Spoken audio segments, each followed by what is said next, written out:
Berjumpa lagi dengan program Bincang Bola persembahan dari Jawa Pos Media. Dan seperti biasa, saya tidak sendirian, sudah ditemani oleh seorang pengamat sepak bola yang cukup ternama juga ya. Karena kalau ketika dia membicarakan soal sepak bola selalu berapi-api, sangat antusias. Siapa dia? Inilah Bung Edi Yulianto yang biasa dipanggil Bung EY. Salam sepak bola Bung EY. Salam bola, Bung. Oke, gimana kabarnya?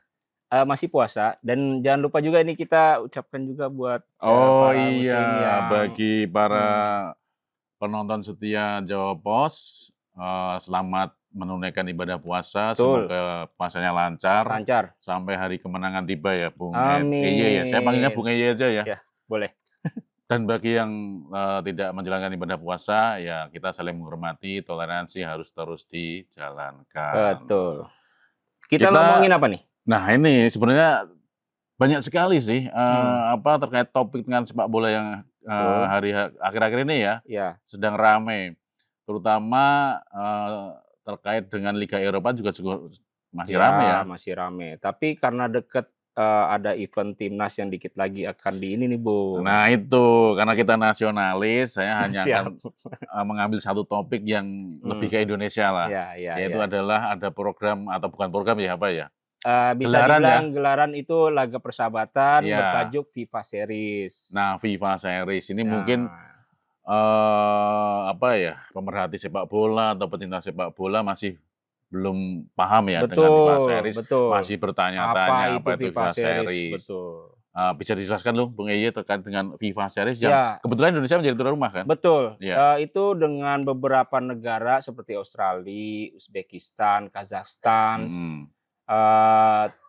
Itu jadi negara yang ditunjuk sama FIFA untuk menggelar FIFA Series ini. Digelar tanggal 23 sampai 31 Maret, Bung. Oke. Dan sejarahnya memang pertama kali ini digagas sama Presiden FIFA sendiri, Gianni Infantino. Oh, di masa Gianni Infantino. Iya, dia terpilih di 2023 di Kenya waktu itu.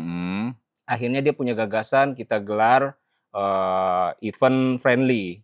Jadi beberapa timnas yang memang memiliki kesempatan untuk bertemu satu sama lain. Karena FIFA Series ini itu adalah negara-negara konfederasi yang bisa bertemu di 6 benua. Nah, sebentar. Ini kan dikatakan gelaran internasional kan? Betul, betul. Seluruh dunia ikut. Ya, benua, 6 benua. 6 benua, mulai dari AFC Asia, UEFA Eropa, ya gitu. Segala macam CONCACAF. Nah, ini sebenarnya tajuknya persahabatan atau turnamen yang berhadiah lah. Bukan persahabatan, tapi ini menentukan untuk nanti daftar peringkat. Jadi misalnya si Indonesia lawan A misalnya nanti siapa, Indonesia menang. Nah, Indonesia secara nanti nilainya akan bertambah poinnya. Oh, jadi bisa dikatakan ini adalah agenda FIFA. Betul, memang agenda FIFA. International match friendly, namun bukan untuk memperebutkan trofi atau segala macamnya, tapi hanya untuk menentukan terkait dengan peringkat FIFA ya. FIFA peringkat juga dan memang sesuai gagasan atau visi awal dari si Infantino, Presiden FIFA tadi. Jadi misalnya tim-tim yang berasal dari Asia kayak Indonesia itu bisa berpeluang ketemu sama CONCACAF, wakil CONCACAF misalnya, atau dari OFC, Oceania. Oh gitu. Seperti itu. Tergantung undian. Betul. Dan nanti Indonesia sendiri memang itu tergabung, kan Indonesia jadi tuan rumah nih, Bung. Iya. Nanti digelar di Gelora Bung Karno, tanggal 23 sampai 31. 23 Maret sampai 31 Maret. Jangan lupa ya, pecinta timnas Indonesia. Ketemunya nanti Bulgaria, itu dari wakil Eropa, UEFA. Bulgaria. Saint Kitts Nevis. Saint Kitts Nevis. Sebentar, kalau Saint Kitts Nevis saya langsung ingat dengan Ket Kayambaka. Sriwijaya, ini pecinta Sriwijaya FC pasti tahu. Karena legend dia, bermain di Liga Indonesia. Nah, itu negaranya Saint Kitts Nevis itu nanti akan lawan. Maksudnya tergabung di Indonesia. Oke. Nah, terus sebentar, saya pernah wawancara dengan Ket Kayambaka. Oh gitu. Betul. bisa ngomong Indonesia dia udah? Dikit-dikit sih Dikit. bisa. Karena Tapi internasional kita penasaran di Iya. mana itu sekarang ya? Mungkin udah pensiun kali Udah Bung ya? pensiun, udah tua pensiun dia. ya. Nah, satu lagi itu Kepulauan Solomon. Kepulauan Solomon, Nah, itu wakil Oceania dari ya? Oceania, Iya, OFC. mhm. Nah, itu Bung. Nah, untuk pertandingannya nanti itu akan menggunakan format bisa dibilang kayak apa ya? Udah langsung masuk ketemu semifinal, di semifinal. Oh, karena hanya cuma 4 4 negara ya? negara. Oke. Nah, jadi Indonesia itu nanti ketemunya itu sama Saint Kitts Nevis. Bulgaria ketemu Solomon. Pemenang dari 29 langsung ketemu di final? Ketemu di final. Nanti yang kalah untuk perebutan juara 3 dan 4. Oke. Nah, ini Gitu. Indonesia menjadi salah satu tuan rumah. Betul. Kemudian ditunjuk tuan sama rumah FIFA. yang lain di mana? Kan ini untuk ini kan turnamen bukan turnamen ya, Iya, secara international bisa friendly yang dibilang global kan? global. Heeh. Nah, jadi yang saya bilang tadi di awal itu Mhm. ada tuan rumah yang ditunjuk sama FIFA itu ada di Australia, Iya, Uzbekistan, Kazakhstan. betul.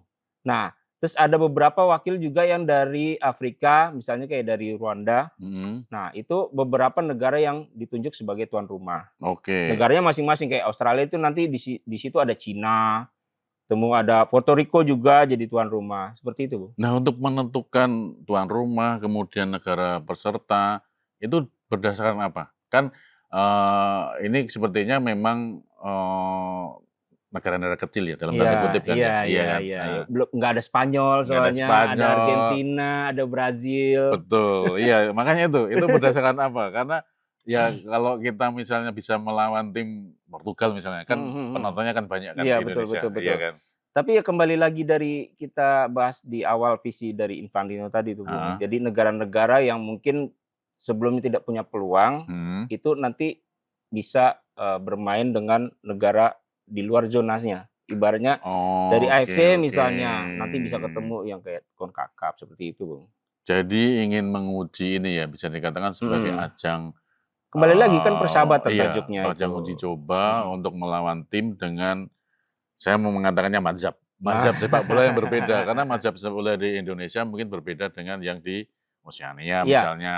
Tapi yang paling patut ditunggu ini justru komposisi skuad timnas nanti yang akan dilatih sama John Herman. Ini kan penggantinya Kluivert. Kluivert. Nah, Nah, itu yang Bung kemungkinan Yeye. dari pencinta bincang bola ini siapa komposisi pemain yang akan dibawa sama Iya, John Herman untuk pertandingan ini. iya, sepertinya ini menjadi ajang yang tepat bagi John Herman untuk menentukan pemain-pemain pilihannya ya.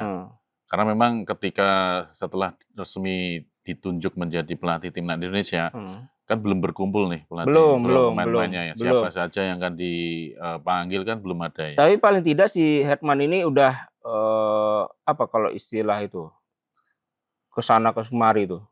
Safari.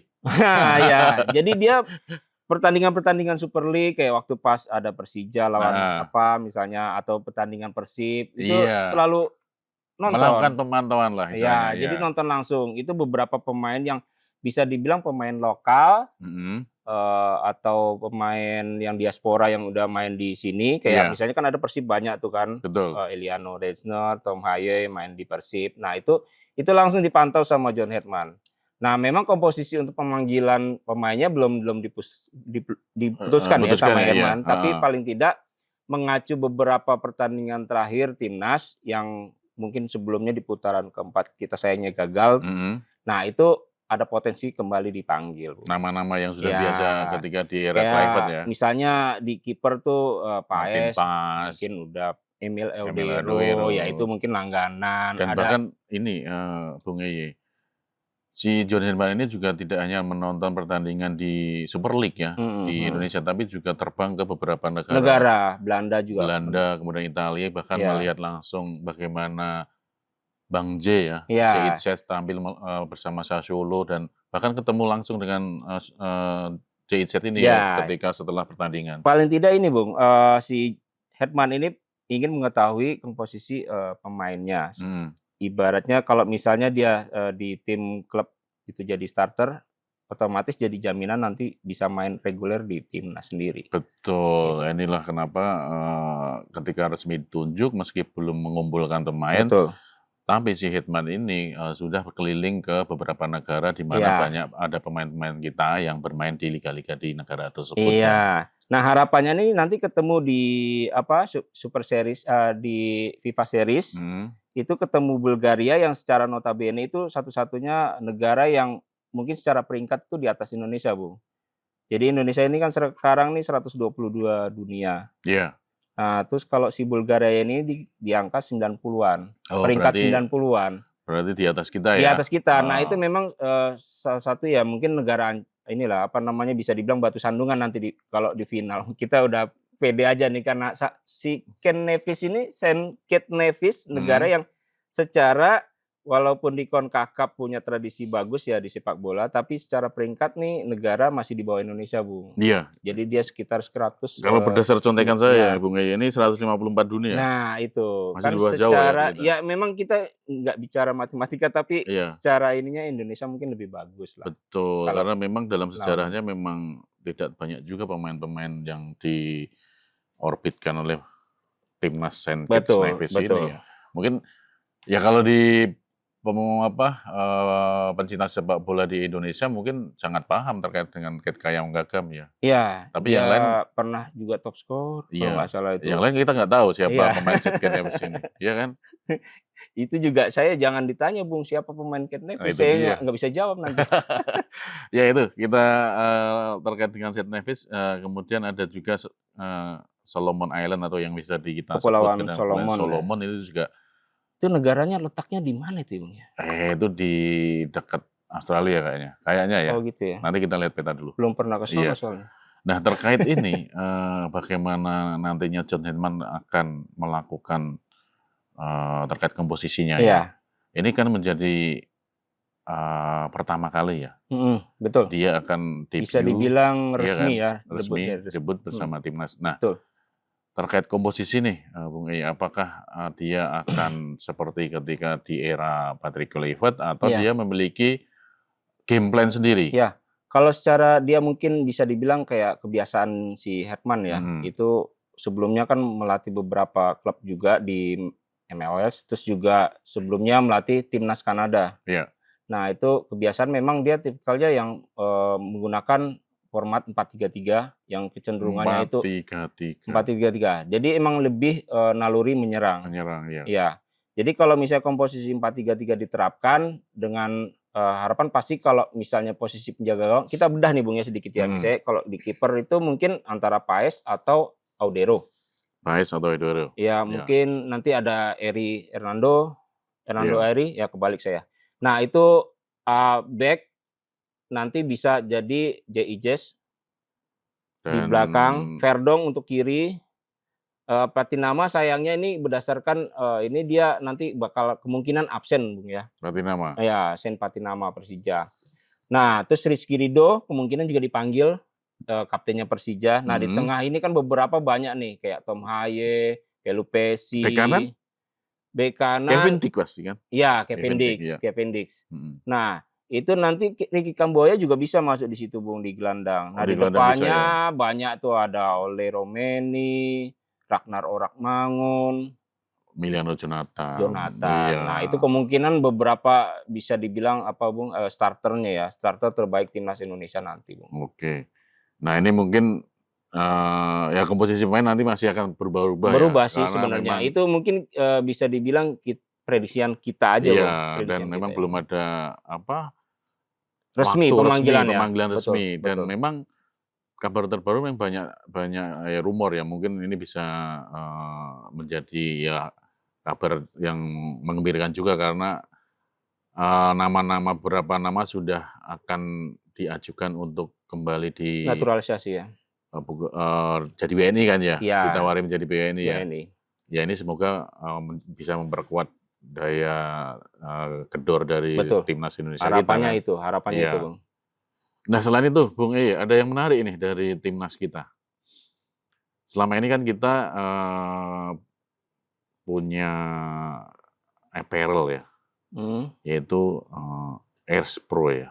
Oh, apparel, ini sportnya ya, apparel. Iya kan? Apparel Airs Pro ya. Nah, itu kan kita kemudian, tapi ini udah resmi belum sih? Secara mungkin kalau di MOU-nya sudah ya Bung ya. Udah ya? Tapi untuk resmi melakoni untuk jersey timnasnya sendiri kemungkinan di momen ini FIFA Nah, Series. itu yang ingin saya tanyakan. Iya. Apakah ini menjadi momen atau apa ya, timing ya? Ya, timing tepat juga buat si Kelme. Sebagai sponsor. Boleh disebut ininya nih. Nggak apa-apa Nggak lah, apa-apa. nggak Kelme. Karena namanya emang Kelme. Iya, Kelme. Iya. Kelme. Nah, ini aparel yang bisa dibilang penerusnya Erspro ya? untuk semua peralatan timnas. Termasuk jersey kan? Jersey, Iya, termasuk jersinya. iya. Nah, ini juga nanti yang momen tepat buat si Kelme melakukan bisa dibilang apa ya, debutnya dia lah Debut bersama untuk timnas Indonesia Iya. kan. Karena kayaknya pertama kali ya Indonesia menggandeng Kelme ini. Betul. Iya Sebelumnya kan?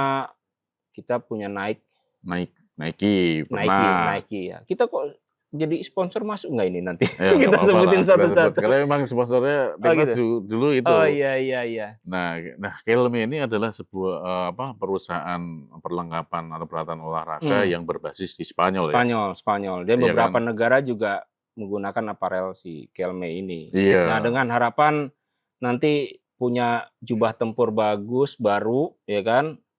Semangatnya juga makin bagus lah untuk timnas. Iya, Harapannya itu. Bocorannya itu ya, bocorannya nanti ketika FIFA Series ini digelar tanggal berapa tadi?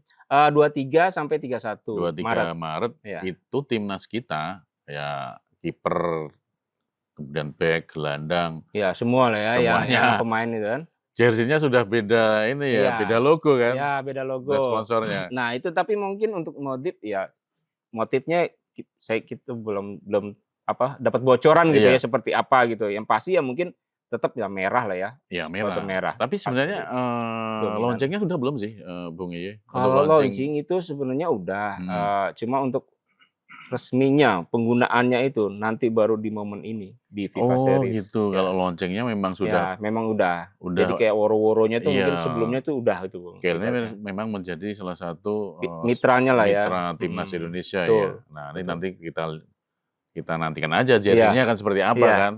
Tentu kan berbeda dengan ketika jersey di era Erspro kan. Erspro atau Nike, sebelumnya di Mills di kan Mills sempat juga. ya. Maksudnya kan nanti tergantung bagaimana desainernya itu membuat atau membuat jersey kita ya lebih gagah, lebih Tapi biasanya mewah. kalau di awal-awal itu biasanya gini Bung, kalau penasaran gitu kan, kayak waktu pas Expo dulu muncul kan nerbitin produknya gitu, jersey barunya untuk timnas. Itu pasti tuh pendukung-pendukung timnas nyari ya entah mau KW atau yang ori gitu kan, pasti diburu. Nah, harapannya juga mungkin Kelme ini dengan jubah tempur yang baru nanti pasti banyak tuh pemburu-pemburu jersey timnas atau kolektor mungkin bisa dibilang kan, kolektor jersey timnas. Paling itu, Bung. Iya, itu terkait dengan apparel baru dari timnas Indonesia ya. Ya harapannya juga dengan apparel baru ini prestasi Indonesia juga baru ya. Betul. Ya bisa lebih baik dibanding dari tahun-tahun sebelumnya dan mimpi kita kan masih sama ya. Dan harapannya memang untuk timnas sendiri kan untuk saat ini kan posisinya masih terpaku di 122. Untuk peringkat ya. Peringkat nanti FIFA. Dengan harapan 2 pertandingan karena kan tadi sistemnya walaupun 4 negara tapi nggak ketemu semua gitu kan. Jadi kalau bisa ketemu semua berarti harus 3 pertandingan. Tapi ini udah dibagi, udah langsung semifinal, langsung final gitu. Jadi kita ketemu St. Nevis, terus langsung ketemu kalau misalnya lolos nanti final ketemu siapa lagi, misalnya Bulgaria misalnya. Nah jadi hanya 2 pertandingan itu, tapi paling tidak dengan kalau setiap kemenangan diraih secara peringkat mungkin nanti Indonesia bakal naik. Iya, kalau menang itu poinnya kan akan tinggi kan. Betul. Tapi perhitungannya rumit sih perhitungannya ya. Perhitungannya itu paling nggak gini Bung, kita kasih walaupun belum tahu berapa poin yang didapat, tapi kalau misalnya kita ketemu lawan yang lebih di atas kita peringkatnya, itu dapat poin secara pasti lebih besar. Iya. Ketimbang kita lawan St. Nevis. Nah kalau St. Nevis itu paling mungkin 1 atau 2 poin gitu. Tapi kalau kita kalah kita malah justru babak belur bisa dibilang kan peringkat kita kan bisa melorot juga kan. Gitu. Ya ini menjadi salah satu kesempatan sebenarnya bagi John Herdman selain untuk menguji racikan strateginya, juga bisa untuk menaikkan peringkat kita di peringkat FIFA kan. Karena pecinta sepak bola khususnya timnas ini sudah nggak sabar juga kan, paling nggak sebelumnya kita udah punya memori bagus lah sama Sintayong, terus Iya, sama Kluivert yang sedikit kecewa gitu kan bisa dibilang, terus sekarang Hetman. Nah mungkin periode-periode ini yang bisa dibilang nanti heeh, udah nggak sabar nih, gilirannya si Hetman seperti apa gitu, Bung. Kira-kira betul. kan nanti paling tidak apalagi beberapa bocoran nih, untuk tiketnya juga udah dilepas untuk pertandingan, FIFA Series nanti. Ah, udah tahu belum harganya berapa ya? Nah, harganya paling enggak nih kan udah dia minimal itu udah 100 ke atas itu kali itu. Itu kan di GBK kan ya nanti Di mainnya? GBK di GBK. Tapi paling enggak nih kan tiket udah pasti diburu sama pencinta Iya, timnas timnas nih. ya? Heeh. Terutama untuk yang Ultras Garuda kan ya? Nah, udah Garuda pasti udah jauh-jauh hari lah dia udah, cari info gimana cari, pembelian tiket segala macam, paling Oke, itu, Bung. ya udah pesen belum? Belum Oh sih. ya, nitip saya kalau pesen. Satu lagi nih, mungkin yang menarik ya nih, Bung Eye, bahwa John Herdman ini kan mungkin pelatih kesekian yang berasal dari Britania Raya ya. Ya, dari Inggris ya, ya Iya terutama. kan Dulu sebelumnya pernah ada Peter Witt ya, Peter Withe, kemudian 2007 kalau nggak salah iya, itu. kemudian ada Simon McManamy kan. McManamy ya, yang paling grass ya, masihnya baru-baru ini gitu ya. Iya, dan memang dari keduanya ini belum pernah memberikan trofi kan sebenarnya? Belum, termasuk Belum. juga Peter White yang dulu sempet sebenarnya bagus tuh di Piala AFF, tapi Heeh. kalah juga akhirnya.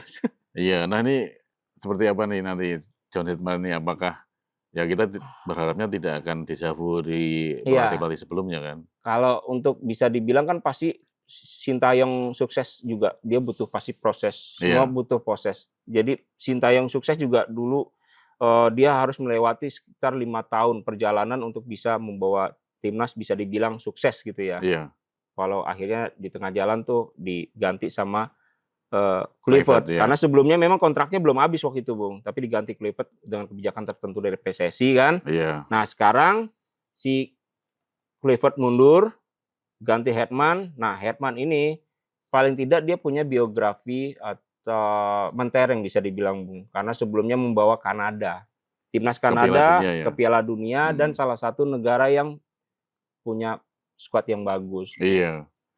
Nah itu gitu. menarik karena memang aku mau tanya nih, kapan timeline Garuda Calling nih? Kan ini tanggal 23 itu, Iya, ini kan 23 sampai sudah tanggal 31. ya Ya, ini tanggal 5 ini tanggal sekarang ya. 5 sekarang kita, Mhm. taping ini tanggal Tanggal 5 5, kan. tanggal 5. Itu berarti tinggal beberapa hari lagi kan? Sekitar paling enggak 18 hari lagi kan? 18. Nah, Kan tapi kan ada kita Garuda Calling, kemudian masih ada pemusatan latihan juga kan? Nggak betul, ada pemusatan. Tapi kan pasti nggak nih, skuad dari si manajemen timnas sendiri kan udah heeh. punya prepare nih ya. Apalagi kan kita untuk muslim ya misalnya nanti lebaran dulu Oh iya atau bener, apa gitu. Nah ini sebenarnya sih udah di-schedule, heeh. tapi tetap kembali lagi ke manajemen. Paling tidak mereka udah siap nih untuk melakukan misalnya pemanggilan, tapi ditentukan lagi kembali ke posisinya keputusannya Hetman, Oke. Oh iya ini kan namanya FIFA Series ya? FIFA Series. Otomatis ini kan pemain yang bermain di luar negeri itu Betul. bisa dipanggil kan ya berarti? Betul betul, karena memang salah satu masuk agenda Udah FIFA FIFA kan ya, ya? karena Jadi nggak memang bisa nolak kan klub yang nggak bisa. Karena memang, di Maret itu semua memang pada bisa dibilang break, statusnya break. Jadi oke, masuk FIFA friendlies ya, FIFA heeh, friendly sebenarnya. oke dan itu FIFA kemudian menggelar sebuah, gelaran ya, Mhm, bernama FIFA Series. FIFA Series. Nah, Iya, makanya nanti kalau, beberapa pecinta ini yang sebelumnya kita euforia banget gitu untuk mhm. timnas, ya diharapkan setelah lebaran, akhir Maret, ya bisa Oh iya setelah lebaran ya ini ya? mungkin setelah lebaran. Setelah lebaran ya? Setelah Wah ya, lebaran. Jadi kita ada hiburan setelah lebaran, nonton timnas di tanggal GBK. 23 kan ya? Ya betul Mhm. setelah lebarannya, Mhm. bagi pencinta sepak bola, nasional terutama timnas Indonesia ya jangan sampai ketinggalan nih tanggal 23 Mhm. kick off ya untuk Kick FIFA off, kick Series, off. Betul, di Stadion Gelora Bung Karno ya. betul Kita sekali. menjadi tuan rumah ya sama-sama untuk, mendukung timnas Indonesia di bawah asuhan pelatih baru John Herdman. Sebelum kita tutup nih, obrolan kita, Bung Yeye ada beberapa mungkin ini cukup menarik juga terkait dengan, eee, menjelang Piala Dunia. Ini kan lagi rame nih. Ya. Ya, ini kita ikut-ikut arus aja ini. Ya, terkait dengan bagaimana eskalasi di Timur Tengah ya ini itu kan. dia. Saya mau bocorin sedikit ini. Kalau misalnya Iran kabarnya itu mau narik diri, karena kan dia salah satu negara yang lolos untuk Piala Dunia nanti di 2026 ini. Karena negaranya lagi diserang, dibom gitu, mungkin bisa dibilang gini, oh rumah gua dibom sama lu katanya. Pas nanti dia ke tuan rumah ke Amerika, kan tuan rumahnya Amerika, Kanada, Amerika, Meksiko. masalahnya, iya. Dia main di Amerika, jadi ada keputusan, bukan keputusan ya, bisa dibilang kayak pemberitaan yang Iran ini menarik diri. Oh, tapi udah resmi belum ini sebenarnya? Belum. Ya? Jadi kabarnya dia tuh menarik diri. Cuma kalau misalnya menarik diri, siapa penggantinya nanti? Itu jadi pertanyaan tuh. Iya, itu kan efeknya Indonesia aja efeknya mungkin berentet kan? Indonesia aja mungkin ya. Nah, kita juga karena itu sama-sama dari Asia kan. Bisa jadi nanti lobby-lobby ke Iran udah gue gantiin aja gitu kan. Itu nanti tergantung dari bagaimana FIFA memutuskan. Yang penting ini ada wacana juga dari timnas Iran, dari federasinya Iran ya, bahwa mereka mau menarik diri. Ya. Menarik diri.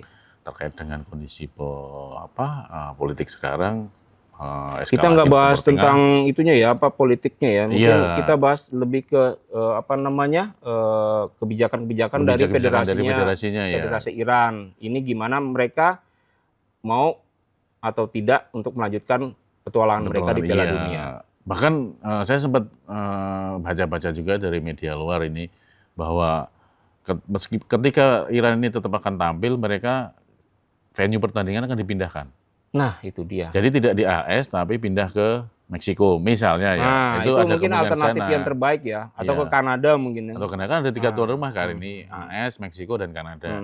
Kemungkinan itu bisa aja. Mendingan ke Kanada lah, aman. Ya bisa Kanada ataupun Meksiko yang mungkin secara dengan politiknya tidak terlalu bersinggungan banget gitu kan ya. Itu ya mungkin kita nantikan aja. Yang pasti ya kalau dari kita sih harapannya juga sepak bola ini jangan dicampur adukkan dengan politik ya. Karena memang FIFA sendiri menegaskan kalau misalnya ada campur tangan dari pemerintah, secara otomatis sih pasti langsung sanksi turun. Betul. Karena kita pernah tuh PSSI itu ada campur tangan dari pemerintah, akhirnya FIFA turun langsung, kita di-ban, dibekukan. Dan memang prinsipnya sepak bola bahkan bisa untuk menyatukan seluruh bangsa. Nah, harapannya itu. Iya kan, dari pertandingan sepak bola semua bangsa bisa bersatu, bahu-membahu, bahwa tidak ada perpecahan lagi. Betul. Saya mengingat bahwa dulu Iran itu pernah bertemu dengan AS di Piala Dunia.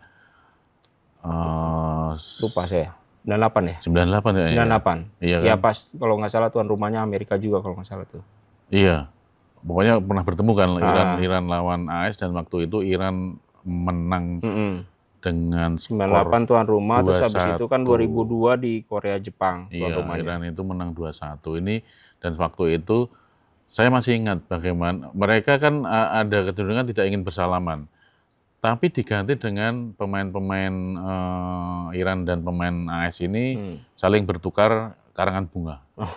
Itu menarik sih itu. Itu ketika saya mengingat lagi itu, melihat lagi itu jadi berpikiran kenapa nanti tidak seperti itu. Jadi simbol perdamaian lah nanti, supaya ya ketika negara mereka sedang ini, tapi di olahraga, di sepak bola terutama, mereka tetap damai. Mungkin saat itu kan belum terlalu tegang banget seperti sekarang ya. Iya. Ceritanya mungkin agak beda kalau untuk sekarang. Makanya ada wacana untuk narik diri, entah itu kebijakan dari federasinya sendiri untuk Federasi Iran, atau memang ada pihak yang ibaratnya pengen besar-besarin konflik lah atau masalah gitu kan. Iya. Dengan adanya peristiwa perang ini. Iya, tapi ya moga-moga aja semua bisa segera terselesaikan, dan Iran juga tetap bisa tampil di Piala Dunia. Betul. Karena memang tiket sudah dipegang ya. Betul.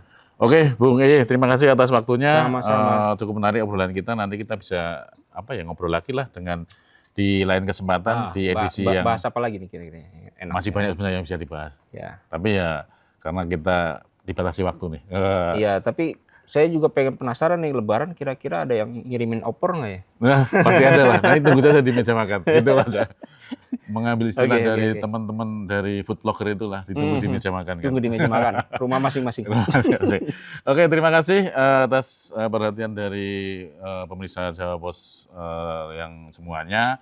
Demikian obrolan kami terkait dengan FIFA Series dan sedikit menyinggung terkait dengan persiapan Piala Dunia terkait dengan timnas Iran.